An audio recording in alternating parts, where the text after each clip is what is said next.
Greetings! I am Herbert Erpaderp, and today I'm going to have a look at these strange plastic cylinders.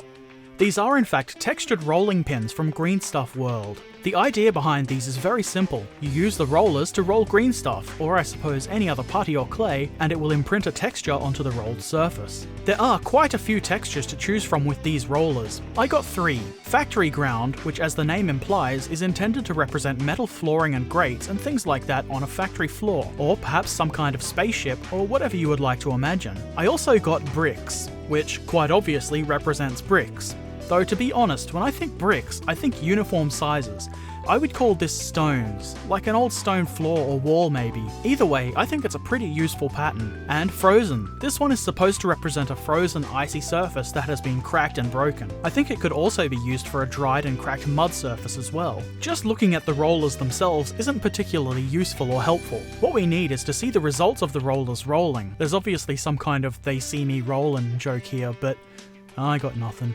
I spread some green stuff on a piece of plastic. I make sure the green stuff is wet so that the roller won't stick to it, and then I get rolling with the frozen roller. You can see it does stick a little bit at the end. More water should fix that. The result isn't too bad. It looks like a cracked ice or mud surface. You can see yellow chunks of improperly mixed green stuff. These are hard chunks because in my haste I didn't cut the hardened middle portion out of the green stuff ribbon. Remove that and your green stuff will be nice and lump free. After doing this, I spread out some more green stuff on the plastic, again covering it with water. I then tried the bricks roller. I think the trick to this is going slowly and carefully. You can see the pattern has a slight curve, because I accidentally turned the roller as I was using it. Try to avoid doing that. I think this pattern looks really good. I like it better than the result from the frozen roller. The recesses between the bricks are quite deep, which might be a bit exaggerated for some, but I think it looks fine. The only problem I have with it is there are slight lines across the tops of the bricks. That could probably be taken care of by running a wet finger over the top of the bricks before the green stuff sets. None of the green stuff stuck to the roller, which is quite nice. This means there is no need to scrape the green stuff out of all the cracks and recesses. This is all well and good, but how do we make bases with these? Well, that's a silly question. It should be obvious. I'm going to demonstrate anyway. I decided the bases I made for my Warmachine Cryx army a few months ago were a bit too busy looking, so I picked up these really sensible translucent purple bases made by Wyrd Games. They are intended for Malifaux, but I don't see a problem using them for Warmachine as they are the same sizes. The back of the packages were moderately amusing. The bases by themselves do look pretty good, though they are slotted and I didn't want the green stuff to be squeezed through the slot, so I cut some label stickers to size and stuck them over the slot. They won't stick properly to the plastic, but they will work well enough for this purpose. I take a blob of green stuff and spread it out on the base. I try to get the green stuff to spread out evenly up to the edges of the lipped base. I also try to get the surface as flat as possible. I made sure to use plenty of water to avoid sticking. I then take the factory ground roller and firmly roll it across the green stuff. You can see it hasn't turned out absolutely perfect. I think I used slightly too much green stuff. It's hard to know the exact right amount to use. The choices here are to smooth out the details and roll again, or to fix the edges. I chose to fix the edges. I start by taking a knife, dipped in water, and carefully cut away the excess green stuff. Make sure you don't cut lines into the base. Then, if you feel the need, you can use sculpting tools to repair the areas you've smushed up, or even add extra detail. You can also use your fingers to smooth out edges. It doesn't look perfect, but I do think it looks pretty good. It almost looks hand sculpted. The surface isn't exactly flat. The result might be better if you do flatten out the surface before using the rollers. Either way, I'm pretty happy with this. Time to paint.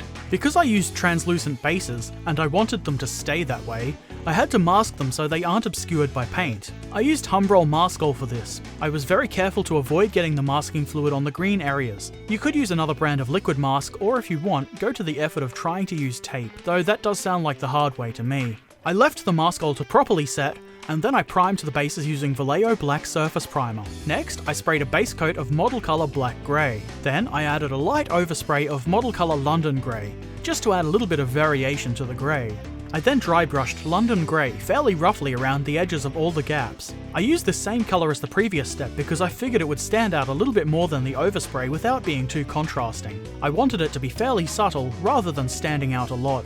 Next, I highlighted the grey further with Model Air Light Grey. I used a fine brush to apply it to the bolts and along all the edges of the panels. I try to keep these lines neat and straight, but they don't have to be perfect. Two of the bases I've made have this high-vis warning stripe thing. I don't know what you would call that. Anyway, I painted it yellow, firstly with model colour golden yellow. I did this fairly roughly because I figured I would put a wash in the dark areas that would help make it look neater later. That said, I did try to be neat. I wasn't entirely satisfied with how this yellow looked, so I added a quick layer of Model Air medium yellow. This paint is so thin that it would have taken a lot of coats to get it to show over the grey, but with the golden yellow underneath it takes far less to get a good bright colour. You can see how much more vibrant the yellow looks with the medium yellow.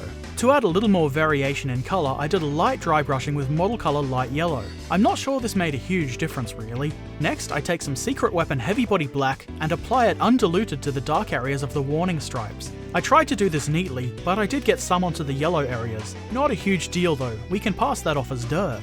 You can see the difference this makes is quite an obvious improvement. I then dilute the heavy body black to about 50% black and 50% water. I applied it to all the lines and gaps. If it gets onto a spot I don't want it, I simply rub it away with my finger. If a little bit remains, that's okay, it will look like dirt or some kind of spill. Next, I made a wash with Army Painter Strong Tone, about 50% strong tone and 50% water. I just slapped this all over the base to give it a nice dirty look. When this dried, I sprayed a layer of AK Interactive Satin Varnish to protect the paint from the next steps. I then removed the maskol. I am sure the alcohol-based thinner in the next step will interfere with the maskol and make a big mess. Either way, I'm not sure if I left this on too long or not. The bottle says to leave it on no more than 3 days. I left it on for 4, and it was slightly tricky to remove, particularly at the points where the maskol touches the green stuff. It wasn't impossible though.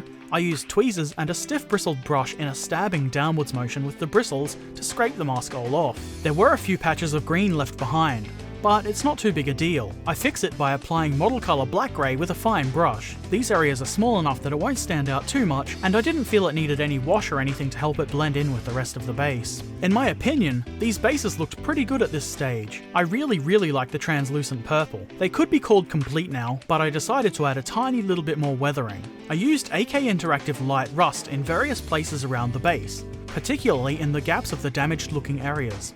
I dabbed at it with a sponge to both remove some of the rust and to give it a bit more of a speckly consistency. I'm not sure how effective that was, but it was worth trying. Next, I take a clean brush with plain thinner and use it to thin out the rust a little bit more. I also splattered some AK Interactive fuel stains around the base, but I forgot to film myself doing that. Anyway, this is what the result looked like. Next, I sprayed the bases with some matte varnish, and that's it.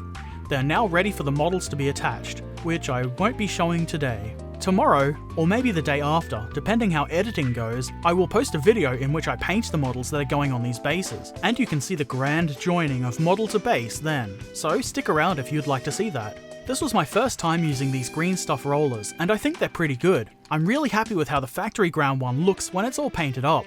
I am most likely going to use the brick ones when I make bases for my bolt-action Soviet infantry, whenever I get around to painting those up.